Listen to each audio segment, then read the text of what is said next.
Hi everyone, welcome to this video with Leo Poitevin in which we're going to explain things to you. Leo is going to show you how to optimize SaaS for search engines because SaaS is a bit of a unique process. I've identified a few models: e-commerce sites, media, lead generation, and SaaS. So today it's with Leo that we're going to present all of this to you. If I were to actually create a brand new SaaS today, and if you were to launch a successful SaaS yourself, how exactly would you go about using SEO specifically for this whole entire project? Actually, that's super interesting. Basically, right now, the 4 types of sites you mentioned at the beginning, I totally agree with you.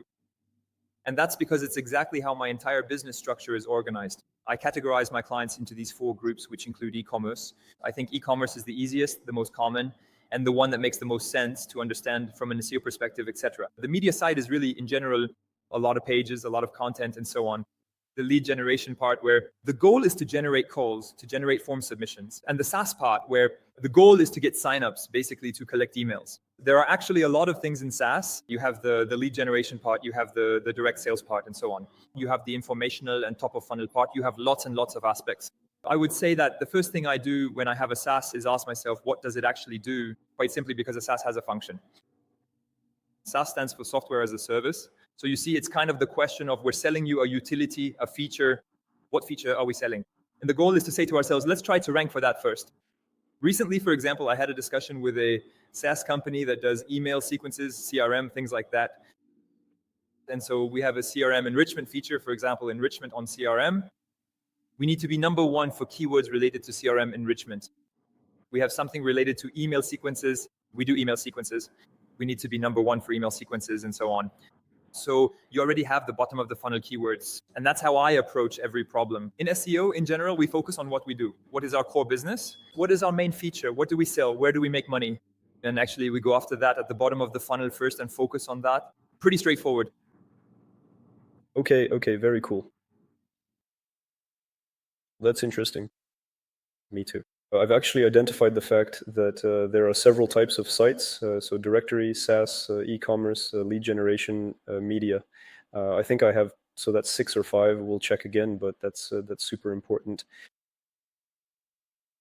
It's a huge hack because actually there will be a structure, a semantic cocoon that can be duplicated, a UX that can be duplicated. So in fact, it's really super important to understand that. So that makes SaaS, e-commerce, media directory, which is a bit different from e-commerce, but still quite similar. So that makes 5. So actually what's important is to understand that with these 5 types of sites, you'll be able to duplicate your processes, especially in terms of site structure and semantic cocoon. And indeed, for SaaS, you'll often have a homepage with the main feature, and the transactional pages will be the features themselves, long tail. Typically, with a SaaS like PayFit, it's really cool. There are lots of features, so you can rank for things like online payslips, I don't know what else, etc. Whereas when you're just starting out with a small SaaS at the beginning and you're launching, it's a bit more complicated. When you're dealing with a single functionality product, it's always a bit more complicated because you have fewer possibilities, etc. And it's a bit more annoying. And actually, if you're doing single functionality, your site ends up looking more like a lead generation site in terms of its type. And by the way, SaaS is very oriented to lead gen. Actually, in terms of site typology, you look more like lead gen because there's a lot of content, appointment booking features or sales calls, etc. And it looks more like that in terms of site typology. At least that's how I personally see it. And by the way, today for you, when you say a SaaS is lead gen, when you reference a SaaS, is the goal really to make people convert? Well, you just answered, but let's dig deeper. To convert through a form so they can be called by a sales rep and start a sales process, or really directly try to sell like a subscription, for example. Honestly, I have both. The first thing I usually do is ask myself, can we sell subscriptions directly? Can we manage to get something directly? Because if we can do it, all the better. It avoids needing sales resources. It automates the process. It's smoother and so on. If we can't because we're dealing with enterprise SaaS, then we absolutely have to go through a sales call. Or if we can't for another reason, which could be, for example, because the queries are too competitive on the front end to go after them. In that case, generally I go for side queries, where we're going to try to gather broader information, try to promote the product. You'll be doing more top of funnel, building awareness, and then move on to generating sales calls.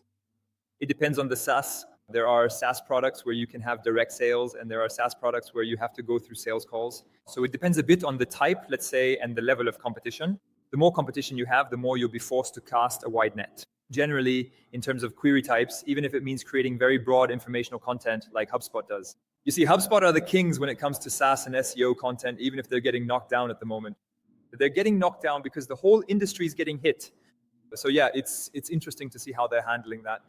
I'm quite curious to see if they'll manage to cast a wide net over there. Okay, moving away from SEO to the acquisition side, I actually launched a SaaS called Ad Connect, which is a competitor to Sortlist. I'm not sure if you know Sortlist. Yes, I know it. Them well. Sortlist, having a somewhat significant emotional connection with their ad officio, well, that is completely normal. Well, yes, I know that Paul also knows Sortlist's ad officio. And so in any case, our commercial strategy is to generate leads, not to sell. Because with SaaS, at least the ones I use, we're talking about hundreds of euros per month. Payfit, that's hundreds of euros per month. Alan, that's hundreds of euros per month. SEMrush, that's hundreds of euros per month. Sortly, that's hundreds of euros per month. Axonote, just so you know the tools I use too, that's hundreds of euros per month. Monday, that's hundreds of euros per month. So honestly, for a price like that, you have to enter a human sales process. Otherwise, it's ugly. I admit it's ugly, especially given the great reputation and good press I have, and it's a scalable offer. So when you start at 15 or 30 euros per month, you can just enter your card and pay without needing a human appointment. But a real SaaS at 100 or 200 euros, or even more later on, as with all SaaS, it's scalable, you end up in a human process. We're just straying a bit from the main topic here, but I think it's important to point out that actually behind SaaS, you need a large sales team, and actually SEO is there to generate leads precisely to keep your salespeople busy. Your salespeople. I 100% agree with that. Basically, I think that with the SaaS part, what you often end up converting is the free trial. You're going to send people to the free trial. You're going to send people to the lowest priced offers. If you have offers under 50 euros, basically, you can send people to those. I think that as soon as you go above 20, 30, 40, 50 euros, then indeed you'll need to go through a sales call. Or you send them to the free trial and then try to convert them with a sales approach. But yes, otherwise it's mostly about recommendations. Actually, recommendations remain the most powerful acquisition method, as we know. You see, it's because you have trusted people who will tell you, actually use this tool. And when it comes to the tools you use, I think it's either because they're references in their field, and in that case, actually, they have proven themselves through their client list and so on, or it's through recommendations from friends. And for me, whereas I am currently in the process of setting up a CRM, that's why we were talking about CRMs not long ago with Antoine. And so I'm in the process of preparing that and facing the question of which CRM to choose. I'm asking a lot of people for recommendations just to get a sense of the general opinion. And that's also why, in fact, you need a strong overall content strategy and a strong reputation as well. Because actually, you can't get general recommendations if you only have a product and nothing else. This overall aura, in fact, you need to have a presence on a larger scale. So you need to have a content strategy that is strong and engaging. So what did you end up choosing? So I called Danae, the girl from Twitter who does CRM not long ago. She recommended HubSpot to me. I was initially considering Pipedrive, but she told me HubSpot would be better for me. So that's what I'll go with. HubSpot, there you go. It's expensive. HubSpot. I'm going to start with the starter version. And then later on, when I reach a slightly bigger scale, I'll move on to more custom versions. But for now, I don't have a huge need. I just need things to be done more or less properly, because right now it's an outdated Excel file. You can imagine how advanced that is. Yeah. Honestly, WebSpot is ideal, and it'll also let you do automation. Most CRMs that are too small don't have an API. WebSpot is a giant like Salesforce. It has APIs. That's why I think it's one of the best CRM tools, but also the most expensive. You'll see, you'll get into something that will go up 50 euros a month, 100 euros a month. That's true. I pay for it. 3,000 euros. Today, it's me. It's too expensive. So I have to stop the essays there, doing things that make you rise. Here they all are. Well, but anyway, so then... Actually, CS6 monetizes based on the number of seats. Often there's a whole thing about that. Basically, the more people you add, the more you get charged, right? Basically, so it gets more expensive. That's also why, actually, SaaS has the power, precisely because of this, to cast a very wide net and go after the top of the funnel. Whereas there are plenty of other types of sites where you can't target the top of the funnel because it's too expensive, to have layers of content that reach all the way up to the top of the funnel. You see, whereas in SaaS, since you have a very, very high LTV, a value per buyer that's very high. You can go far, you can reach far, because every lead is worth its weight in gold. In fact, when you know that, for example, you're paying 3,000 euros per month for CMH, potentially you see, and you do that every 3 months. Every 3 months. Every 3 months, 1,000 euros per month. You do that every year, you see, and it just keeps growing. And that's actually your lifetime value at CMH. Potentially it could be, I don't know, maybe 20, 30, 40,000 euros, you see. And so if you can pay 40,000 euros for a lead, actually, we're going to go for it. What? And you're not the biggest client at SEMrush, so we can cast a wide net in terms of content because we know it will pay off in the end. And by the way, just to finish on this, on the SaaS part, but it's a trend we could dig deeper into later. SaaS companies in the US, they've really understood that. They've really grasped the power of awareness and top of funnel, and they're democratizing it on a large scale. What they're doing is they're outright buying up media instead of just media placements or having a blog. They're buying them. They're going at it with big checks. And that's why HubSpot bought up massive podcast networks, why SEMrush acquired a bunch of blogs that were traditional SEO blogs and actually used that to push SEMrush. Because they know that's where the real value is. They're buying up media. SaaS companies are buying media left and right. They're sponsoring as well, by the way, Odaswitch, who is sponsoring this video. It's true that I think SaaS companies today have realized that it's more about awareness than SEO. That doesn't mean you shouldn't do SEO, but we're not going to tell you to only do SEO. By the way, SEO for SaaS is super interesting. You can go international. We'll talk more about that. There are lots of things. But it's true that the SaaS founders I know, the SaaS companies I know, they're mostly small SaaS because we're young. I'm thinking of Paul Grillia from TOT. And I'm thinking of Lucio Laria from, what's it called? Linkfinder. Linkfinder, the best. The very... Two creators, they're top French tools. Honestly, it's really cool. Both tools are really cool.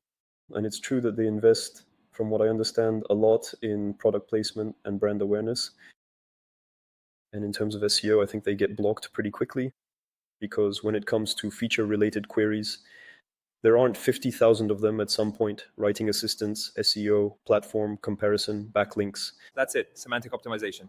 And then actually, he's not alone in the semantic optimization segment. Paul, you're going to be competing with Surfer. You're going to be up against people coming from the US with big budgets, and you'll be competing with all the local tools. Whether it's SMJ, client, company, and invoices of 1,000 to 2,000 euros per month. That's their bread and butter. So basically, you very quickly find yourself up against huge competitors and so directly facing them. You can't always beat them, but what's interesting is to approach it in a much broader way, actually, and to target lots of queries related to SEO text creation and to position yourself. In fact, the goal is to get into people's heads, quite simply, so that all the writers who are looking for ways to optimize a text, at some point they see .co pop up somewhere, and it starts to stick, to take root in people's minds, and that the day someone asks you, what tools are there? For content writing tools, there's .seo or Surfer or CMJ. It's .seo or UText Guru, by the way, which I also really like. It's .seo that you've heard about so many times before, and boom, it resonates and echoes. It's not something you really explain. The purchase decision happens just like that, but it's because you've been exposed to it like an ad you've seen 3 times before. Actually, the 4th time it catches your eye, and then you understand why it stands out to you this time, but actually it allows you to be present and get into people's minds. That's really interesting. And by the way, I don't know what you think about it, but I find that the worst KPI, whether in SEO or in overall communication, is return on investment. Because precisely, you have to hammer it in, and in the end, you build a brand. And since everyone who gets started, who does communication, they all think about ROI. How much does my ADS campaign earn me? How much does my brand awareness campaign earn me? How much, really? The thing is, you're building your brand, and actually, what you do today will pay off. For 10 years, you see, I don't know what you think about that. It's so funny. I made one because I released them. This video, I don't remember exactly, but I made a video about the shift from performance to branding. Actually, there are 2 ways to do marketing and acquisition. One way is very, very data-driven, very analytical. In that case, like, you measure the ROI, and that's really what it's about. Google Ads, you see, Google Ads is an example of that. Well, actually, you have to measure your ROI because you're not doing branding on Google Ads. Basically, measure your ROI based on your LTV, but don't just measure it on the purchase session. You see, you need to look a bit beyond just the purchase because afterwards, you'll retarget through email and generate more revenue. But also consider it when it comes to affiliate marketing. Well, obviously, you calculate your ROI in affiliate marketing because you're not doing branding there either. It's very basic, even though you still get a halo effect. That's quite nice. It's still very direct marketing and very performance driven, but there's a whole other side to it. Branding, thank you. Where this time, indeed, there are no KPIs.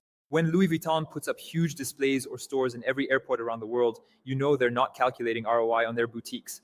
Louis Vuitton at CDG, you see, but they have to be there because it's their image, because it's the right thing, because it's the spirit it inspires. And behind that, it will allow them to have. Actually, you can't really know exactly where the buyer came from when they typed Louis Vuitton into Google and bought from you. You don't know what impacted their mind at that moment, but you have to be present. For me, there are two types of acquisition. There's one you can measure and one you measure less, but both exist. Actually, it's interesting. But even the one you can measure, for example, Google Ads, to me, it has a branding impact, because whether you realize it or not, you'll have buyers who will talk to each other afterwards. If you have a good product, you can even do retargeting campaigns on visitors. So you pay for visitors on exact match queries, then you send them nice videos on YouTube. It doesn't cost much since you're sending them to very few people, but they're highly qualified. So even Google Ads for branding purposes can actually be high quality. For example, to be clear, let's say you have, I don't know, to stick with SaaS, you have a SaaS that allows, like you, CEOs to do web copywriting, etc. You position yourselves on queries, everything related to SEO, but targeting SEO consultants, not people who need a consultant, like SEO tools, etc. You might get a few visitors that you'll have to pay for, €3 per click, €4 per click, depending on the keyword. And then you'll show them display ads and videos on Tor2SEO or on SEMrush. And actually, in that case, you won't pay anything, because maybe only 50, 100, or 200 people will be targeted. Thank you. And you'll also find yourself falling into this habit of persistently hammering away at it a little bit. Yes, that is exactly how it happens. Exactly. Actually, using display is about branding. And if you already know there's initial interest because you targeted them with keyword ads, it allows you to do retargeting. It's interesting. Honestly, I've used it very little. Google Ads, especially for the retargeting part. Maybe that's what I don't understand at all. I was thinking more about the very direct part of objectives, because what that allows you to do is to detect audiences who are going to be interested, and then to do display retargeting to them, which is interesting. But I think that often when we use Google Ads, it's really about bokeh. There's interest in this keyword, I go for it, I bombard, I get ROI, and that's it. That's it. And I think there are campaigns, Facebook, Instagram. Instagram, I think, is more branding oriented, whereas Facebook is more performance oriented. You have quite a few different tools, different networks. They all have an advantage, either more performance oriented or more branding oriented.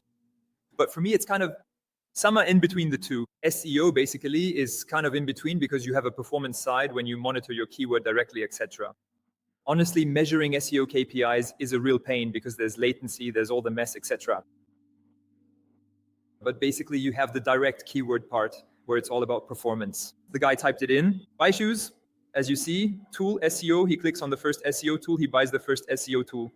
And then you have a top part, funnel awareness, branding, where it's more like, what are the best SEO tools?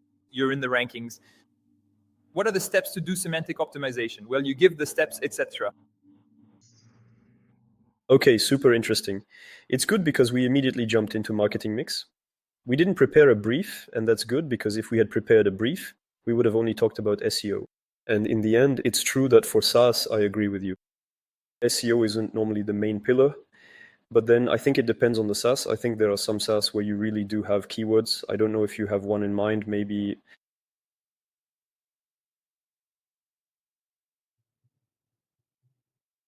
For me, there's value in direct traffic for some of them. I'm thinking about which one. I have clients in areas that are a bit, actually, it's often things that are very specific, very niche. You don't have crazy search volumes, but these are micro SaaS that do small, specialized things. There were tools for calculating your online bets, for example, sports betting, betting on sports, and so on. You see betting calculators where there was interest in a specific keyword. There were also things in investment where you have interest in a specific keyword. But overall, you're right that it's rare. Often you focus more on the top of the funnel than the bottom of the funnel with SaaS. Because actually you have the budget. Actually, the reality is that you have the budget and you need to acquire customers. And so you try to cast a wide net, you try to reach broadly, because if you go too narrow, you don't acquire enough, right? One cool thing about SaaS is that you can quickly go international. I have a question for you about that. If tomorrow you have a SaaS that's doing well in France, you've already established a market. Let's say you're making €10,000 a month thanks to your SaaS, and you want to grow. How would you go about it? Would you target several countries at the same time? Would you go country by country? Would you focus on a particular country? For what reason? I would go straight for English. Right away, I'd target English and make a really big push in English. For the simple reason that basically SaaS queries are just queries. Actually, I was thinking about marketing SaaS. Of course, there are other SaaS in other areas, but often the SaaS we think of are actually marketing SaaS or enterprise SaaS. Those SaaS are the ones searched for by people who speak English, by people who are going to do their research in English, and so on. And actually, even for me, when I'm looking for the best CRM, sometimes I search in French, but I often do it in English. I often look for it on Reddit, for example, where you can find user reviews and things like that, you know. So I would go and cover the entire English-speaking sphere. And right now, Google, when it comes to SaaS, this isn't true for every profession or every SERP, but for SaaS SERPs, it shows the same things in every country in the world. So basically, whether you're English Indian, English from the UK, English from Canada, or English from the US, it's basically the same SERPs for SaaS that will show up. So basically, when you target English, you're targeting half the world. You're reaching several billion people at once. So I would go for English. It's extremely competitive and it's going to be tough, but that's where the real opportunity is. So go ahead, work on your English, work on it gradually. You can't become a competitor to HubSpot overnight, but you can try to go after a very specific segment.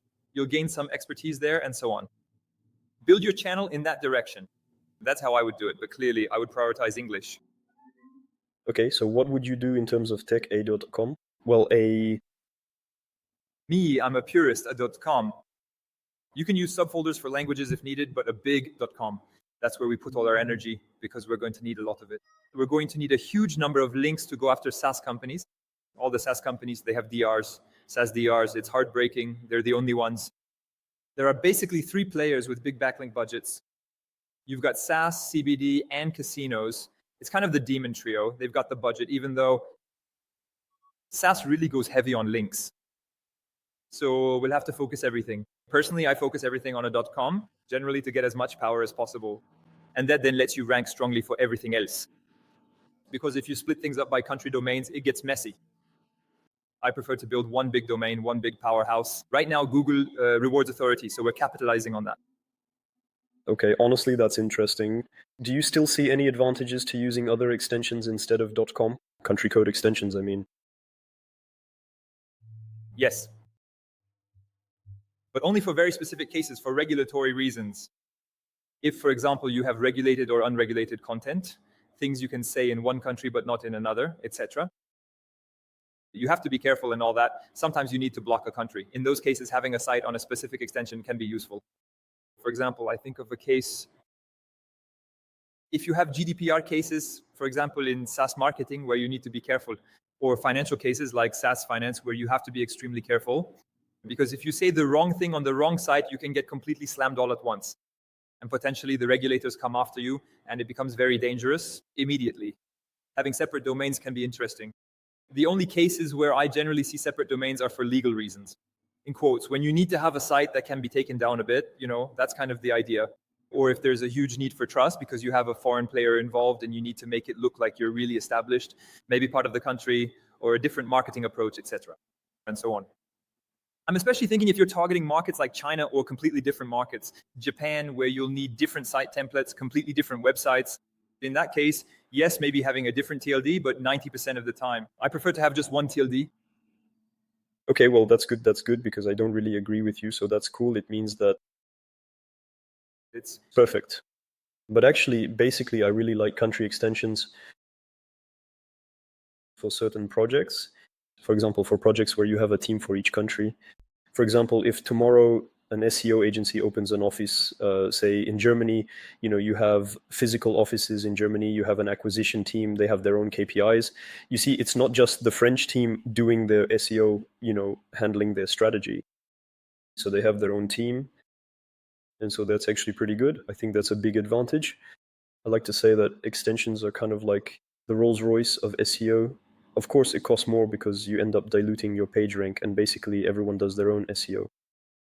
On the other hand, I think it really allows you already from a purely SEO perspective to have a locality signal that's advantageous compared to .com. In the French market, it's a little extra, not a huge difference, I think, but especially when it comes to the team aspect, I think that's really the big advantage. However, where I agree with you is that for a SaaS, you have a whole team, you put everyone in the same place. It's not like an agency or a seller. So in that case, I clearly think yes. For a SaaS, it's more worthwhile to go with a .com. However, for me, when I analyze directories that aren't really SaaS, they still have an extension strategy. They have a .fr. For example, on the list I read on the Ad Connect part, thank you, they have a .fr. They have it for their users, and It was free. I was on a call with the guy from Sortie. So as a result, the new offering from Sortie is Jolie Boutin. You're happy to have different extensions, put everything on one domain, and you'll break everything, but they're already breaking everything with extensions. So in reality, they're solid. The advantage you have with a directory, actually, what's pretty strong is that you can generate backlinks quite easily because you're talking about people. So you have profiles that people will want to link to. You see them being shared. And so there is an aspect where the directory generates backlinks more easily. Thank you. The general Sassy. Not too bad for backlinks either, actually, with all the content part and everything, more easily than an e-commerce site, for example. So yeah, it makes sense. Honestly, it makes sense. I still remain Team 1 TLD. But especially if you have different teams and different sites with different frameworks with all that, in that case, yes, you see, you're not going to set up a WordPress in a subfolder. Well, you can do it, and that's it. It still remains more powerful, in my opinion. But it starts to get messy after a while too. From a UX point of view, it's not necessarily super consistent. So I can understand if you have different teams and completely different marketing needs that you would use different extensions. Then you have the subdomain solution, which works just as well. And I find it's a little better than the multi-extension approach. I think the two are pretty much on par, roughly speaking. personally, I don't like subdomains. I feel like it's really an in-between solution. You're not fully committing to having a .com as a directory and doing SEO. Basically, you're doing everything on the same one. You're not committing to the extension, so you use subdomains. I honestly don't see the advantage. I think it still allows you to better capitalize on the main domain. But in the end, if you're really disconnected from subdomains, there's not a huge benefit. I think you do capitalize a bit more on authority with subdomains than with completely different domains. But in the end, for Google, it's almost like they're different domains because they're quite different. That's how it seems to me. Yeah, it's not, but I like it because you still only have one TLD. I like the idea of having that because things can get messy really quickly and all that. I don't know, but it's more of a gut feeling and intuition. And I think that since everyone has their own backstories, slightly different experiences with the various tools, it ends up being very, we're like, yeah, I did a project with just one TLD. It went wrong since then. I don't like it anymore. Okay, honestly, that's super interesting. Do you potentially have anything to add in terms of UX? How do you build nothing to add to that, or what do you think? Like search intent? There are tons of them. I love them. Basically, with a SaaS, since you have a lengthy purchase process, let's say it's long and people have a lot of questions, there are tons of intents you can target. And since the branding is strong, we can go and siphon everything. So actually, those are the two things we generally do. It's about saying we're going to compare the SaaS products with each other. So let's imagine your HubSpot for the CRM part. Well, you can do something like this. HubSpot versus Pipedrive, you see, and you're going to compare yourself to Pipedrive. All the points where you're better than Pipedrive and all the points where you're not as good, those you might hide a little. And then, so when people search for the VS, they land on your page that flatters you a bit. Boom, that allows you to improve that. You can even go compare others with each other. So let's imagine you're Zoho or you're HubSpot and you want to compare. You compare Pipedrive versus Zoho. There you go, a little comparison. And you put some small images here and there like, yeah, but HubSpot does this. Yeah, but HubSpot does that. Yeah, these are features neither of these two have, but HubSpot does, etc. So it allows you to glorify yourself a bit. When people are in a buying process, because actually they're very close to the buying process, that's the intention versus, honestly, it's easy to duplicate a lot of pages, convenient, etc. You have a second intention that's very good, the alternative intention. So here, basically, it's the guy, he knows a solution, he knows it doesn't fit him perfectly because basically it's too expensive, that's where he is. All right, okay, HubSpot, but I'm going to get killed on the price. So what do I do? HubSpot alternative, what are the alternatives? HubSpot, and then he'll look at Pipedrive, he'll look at Zoho, etc. Your HubSpot, honestly, if you make your own HubSpot alternative page, normally that allows you to actually, you're sure to rank number one, so that's the advantage. And then you can try to provide some reassurance or go after the competitors to make sure that even if the guy comes looking for an alternative to you, you've positioned yourself as number one there and you can do your own propaganda before the guy tries to churn, basically, or goes looking at the competition, knowing that you've done your branding actually since he's coming to look for the alternative. So on that front, it's clearly done. Next, there's the reviews part, quite simply the name of the SaaS, plus reviews. So you see HubSpot plus reviews, well, you're going to look for that. But you're also going to look for all the competitors too. Zoho plus reviews, Zoho alternative, all of that actually. You compare all the brands with each other, you create an alternative and you do a review. And already it's not just about one thing. Like with CRM, you already have 500 pages to write, you see, plus things that are going to change all the time. So you have a huge optimization pipeline that you'll need to maintain continuously. Well, once you've done that, honestly, you've siphoned off all the competitors' brands. You're already well positioned. That's already great. Normally, you already have plenty to work with. Yes, that is correct. I had them. Those search intents, honestly, they're cool. They're very business oriented, though, very commercial. Indeed, it's true that you end up making quite a lot of pages. But on the other hand, it's crazy how SaaS and SEO, it's really a pirate thing where people just don't care. Seriously, I wouldn't dare do that. Can you imagine doing that for an agency? Like EcoHack's alternative. You see?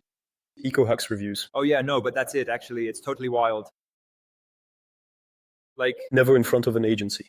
You know their search volume, right? You look up reviews on, it's me, I mean, you look at the agencies. Even on SEO Monkey, a small agency, and there's traffic.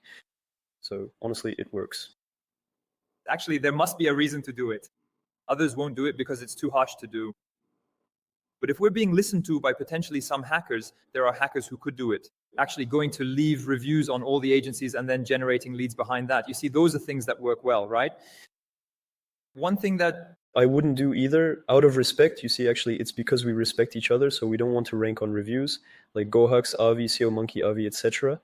Yeah, actually, there's a very personal side to the agency, I think, where it's really a people business, as you know. And so there's this aspect where we want to respect each other and not tear each other down, I think, because we know there's not much to gain from doing that, from going to war like that, from acting that way. Something that's very harsh. We could do it, honestly. We could even leave reviews that are okay, that aren't very harsh or negative, etc. But the volumes aren't huge. I think it's dangerous, it's tricky. You risk making enemies, you know, and it's very direct.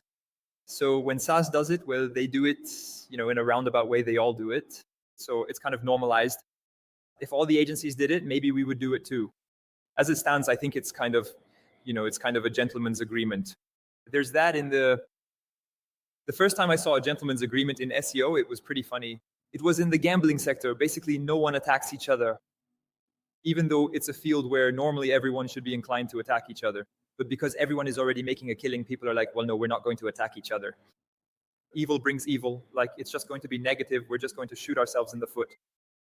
And so overall, generally speaking, people attack each other very little. Recently, there have been new players entering the scene who are more aggressive and more likely to attack. We need to break this gentleman's agreement that has been in place historically, at least a little. But there you go. I think that's kind of what's happening in this area. In France or in the agency sector, people don't really try to go after each other because there's a gentleman's agreement. I don't even know if in the long run it would be a winning strategy. Not to mention, indeed, ethics, because personally, I wouldn't do it for ethical reasons. It would bother me. And besides, there's still a sense of mutual support. But I don't even know if it would be a winning strategy. Because yes, you might get more leads, etc., but potentially, as you said, during a call for tenders, people will be more likely to criticize you. I don't even know if it would be a winning strategy in the medium to long term. I don't think so. Honestly, it's a very aggressive attack method. I think the better approach is to have a directory handle it. A directory, an answer, like what Sortlist does. There's Jaws, an African SEO specialist, who is also launching an Anwar for the French-speaking SEO sector. If a directory does it as a trusted third party, so to speak, and then we can buy the leads from the directory, it's kind of a way to delegate all that workload. It's like, there you go, we hand all that off to a third party, we can pay them to go and get that stuff without having to do it ourselves directly. It's probably the cleanest way to do it, let's say, so to speak. Yes, I agree with you. Honestly, that's super interesting. So the queries you identify as the most business are feature related. Then you have all your more commercial queries, which are versus reviews. And the third one, you told me it was versus alternative. Yeah, that's it, alternative. Did you have any others in mind? Plus, bottom final. Honestly, no, those were the ones I had. Afterwards, at the bottom, I had this feature, sub-feature, our co-consumable. That's why it's interesting. What we're telling you is that you can really process this. It works for all SaaS. A feature silo, sub-feature silo, a review silo, an alternative. And then I think that it's informational. So I think after that, you really get into much larger and much less business-oriented content. Business. There was some pretty fun content that I saw not long ago. Not long ago, I did a request for proposals for a SaaS. And as a result, I started looking at, he told me about a kind of thing that was pretty funny, which was the salaries for the positions that were the users of that. So typically it's salespeople and going to do sales salaries, sales job descriptions, how to become, like manager, director, sales, etc. And actually that way you do top of funnel content that's really top level funnel, but you have your audience who are doing a search and you have a touch point with them. So it's exactly like sending them an ad while they're on the subway. They didn't come here for that, they didn't come to get that info, but hey, you're there, you give them the info, they catch a glimpse of you, and it allows you to do things that are a bit broader. Because actually the advantage of job descriptions, of salaries, and all that is that these are patterns that are pretty general. If you have an audience that's fairly broad in terms of the variety of positions, let's say you can reach a bit wider. All of that, all the marketing, all the sales, and so on. And so that potentially allows you to go and do things. So that's a top funnel touch point that we could pretty easily generalize and scale up, kind of like a shotgun approach, right? And then we did pure informational content, definitions. What is X? How do you do X, Y, Z? And from there, we just kept going. That's thousands and thousands of pages to produce. So really, it's not manageable, is it? Well, it really depends on the SaaS, actually. It just depends on the topic. What? You create a small media outlet in the theme of the SaaS in question. But you can always do the definitions related to the profession. Basically, that's something you'll always be able to do. Then the parts like what is and how to, well, those will really depend on your field. And the job description sheets, I found that pretty clever, even if in my opinion it was very low in terms of conversion, etc. But it's an interesting first point of contact that you can replicate on pretty much any SaaS. So those are things that are pretty nice.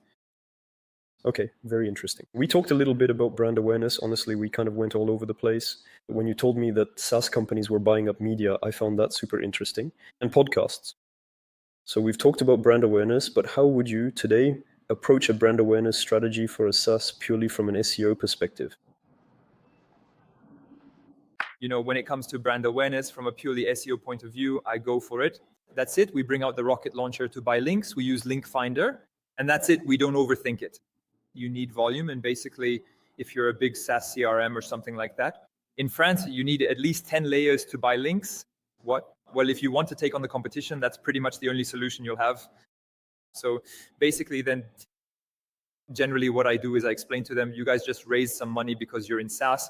So things are going well for you. You're raising funds, tens of millions. So you might need a bit of that to go buy some links for SEO. It's the website publishers who are going to be happy to receive those big budgets. And that's it. Unfortunately, there aren't really any brand awareness strategies. What you can do, what I personally like to do, is use this SEO backlink strategy and combine it with the content strategy we just discussed. And then cover content on external media to increase trustworthiness and credibility. Quite simply, when HubSpot says HubSpot alternative, we only half believe it. We're kind of like, it's obvious you're just trying to keep us from churning, trying to win us back at the last minute. But if you buy your HubSpot and you buy backlinks on 10 major media outlets and you create a HubSpot alternative page, and in fact, it ends up ranking parasitizing in quotes, the greenhouse, and you get the same echo on the HubSpot page, but on the 10 other pages behind it, obviously, it carries a bit more weight. So generally, I also use the net linking part to cover a bit of that area. E-reputation, SEO, public relations, branding, call it whatever you want. But I try to reuse it to have this double effect. Very interesting. So on that note, you buy links, roughly speaking. How much do you spend and how do you identify your target queries? Because most people, at least, there are too many people who do net linking without really understanding this idea of parasitizing, of having a target query for your link. If you send a backlink, and I find that super interesting, I really do. White hat, I think it's quality, whereas with net linking, we often talk about things like sending link juice, SEO, etc. Here you say, okay, I'm going to rank for a query, for example, ARVE, plus my brand with a site that's not mine. It's going to work much better. So there you go. How do you choose your target queries? Do you always choose target queries, or do you sometimes just go all in? And what price do you usually set, and how do you vary your spots, your prices, I imagine? Actually, the first thing when it comes to the type of queries, I like to use net linking as a lever for e-reputation. In general, I start with the whole e-reputation part. So if you're UpSpot, I'll go for UpSpot for life. I'll do a good 10 of those for you just to make sure it's well covered and done properly. That way you won't have to pay affiliates who try to grab those queries to take your e-reputation. Then I'll move on to comparisons if possible, like HubSpot versus another thing. I'm having an audio bug. Sorry. Can you hear me now? Is it better? I'm back. Yes, I can hear you. Anyway, I think it's recording. It's probably just our connection. Yes, indeed. It's Just a little glitch. So all the queries where we think that's a bit much. Guys, when you cover this query, like you're busted, we know it's you, we know you're trying to get us, we know it's the sales pitch. All that, I'm going to try to handle it with the budget. Net linking wise to say, okay, let's go, we'll cover that to try to get it sorted. The second thing is about the links I buy. There's always, damn, it's crazy because I'm always fighting with everyone about this. It depends on the opportunities. I buy everything. I buy links.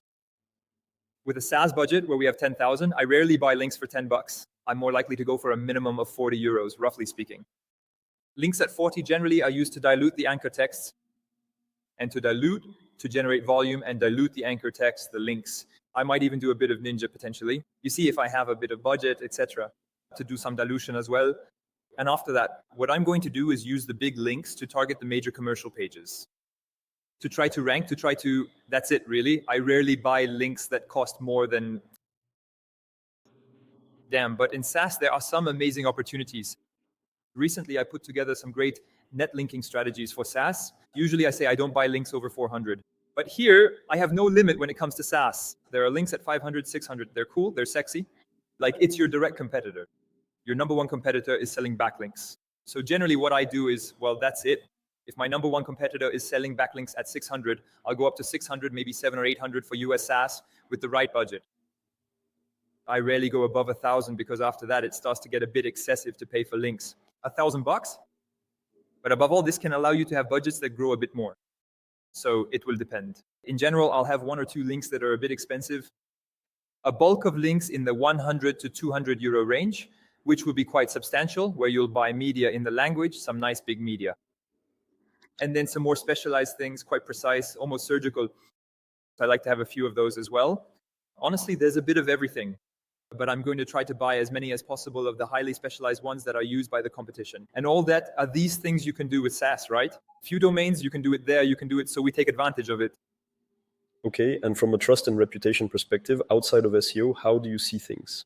We talked about it a bit. So there's a lot of branding involved. Me too on that front. I think that outside of SEO, the ones who really impressed me with their masterclass are HubSpot, because I'm a huge fan of the podcast My First Million. And since they were acquired by HubSpot, I've been seeing HubSpot ads nonstop for a long time. And it works because as of now, I'm planning to switch to HubSpot for CRM and business solutions. I think they've really delivered a masterclass on that front. SEMrush has also been pretty good overall when it comes to acquisitions. Media-wise, even though they had a bit of a bad buzz with the acquisition of Backlinko, where they removed all mentions of RFs, which caused a bit of negative publicity.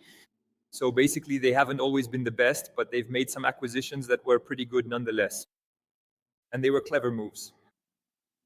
Otherwise, the best thing right now is podcasting. It's a very good source for generating visibility. Even though there are a huge number of podcasters, a huge number of channels, YouTube, all the small YouTube channels and so on, which have specific audiences in certain niches that work well, you shouldn't hesitate to tap into them. It doesn't cost much to get placements that are very targeted, well executed, and help build trust. For example, there's OatSwitch, which has historically been the favorite hosting provider among SEOs. If right now they're sponsoring all the SEO YouTube channels, it's not for nothing. It's because they know that's their target audience. They know it's worthwhile. Recently, they've launched new plans. It's cool. I'm still with them. It's nice, even though we did get a bit of a price increase, which wasn't the most pleasant surprise we could have expected. But overall, in my opinion, it's still the best hosting provider for SEOs. So clearly, you see, if they're sponsoring all the YouTube channels, it's not for nothing. They've also understood very well that hosting is exactly like SaaS. It's a subscription model with big margins. So here we are. You see, it's clearly the same model. Yes, that's true. So what's funny is that now they're actually buying out channels. Whereas at first, it was just sponsorships, product placements, things like that. But now they're actually starting to buy up channels. But that's because they have the LTV aspect. They know that if they go all out in the long run, they win. And that's really impressive because, in fact, there are very few businesses like that, where you have this thing where you say to yourself, yeah, we're going to conquer the market. We're going to eat everything up. And we're going to win in the end, you know. And they do it, and they do it well. And that's why you can buy and hand over a big sum in one go, rather than doing sponsorships or even affiliate stuff and all that. And you can, well, there you go. You break the rules a bit like that. And I saw at Chiang Mai SEO, I saw a talk by the head of media acquisitions at SEMrush, actually, which was super interesting, where he explained that basically you could potentially make more money selling your media to SEMrush. Thank you. Even without valuing your traffic, just by saying, I get this much traffic, etc. And they do their calculations on their end and make you an offer. And the offer is potentially better than the multiple you get from revenue valuation. So basically, they know the value they get from the traffic, and sometimes they can value it better than you can. The revenue that you have, because actually they know they make a killing with it, so they take advantage of it. Okay. It's funny, I feel like you're starting to say that you can start buying before people maybe bought more media, and now there are people who are doing it. Apparently, there are companies that buy up little kids, YouTube channels, potentially Instagram accounts, stuff like that you see. And I find it funny. And in my opinion, it's super interesting. It's the smartest thing because you say there's a competitive advantage that you normally can't have, which is the personal branding aspect. But actually, if you can buy influencers now, so actually you can, but what You buy yourself. It's just a matter of price. That's really what it is. So you can buy an influencer, you can hire them for 2 years, for 3 years, etc. Or you give them a percentage of the company's total revenue.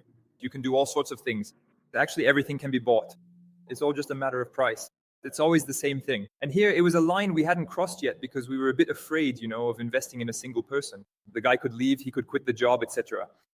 There are still a lot of companies that can't really launch a YouTube channel with just one person in it, because you know that if the person leaves and they're not the founder, you're screwed, really. It's more difficult than that. It's more difficult than that. The thing is, there's really an aspect. You see, I know that I'll never be an influencer because you see, it's not a big deal, but I'm not, I don't have the presence of an influencer. It's a competitive advantage. Everyone has their own talents, let's say. And for a company, generally the skills to build a company, those aren't at all the skills of an influencer. It's completely different.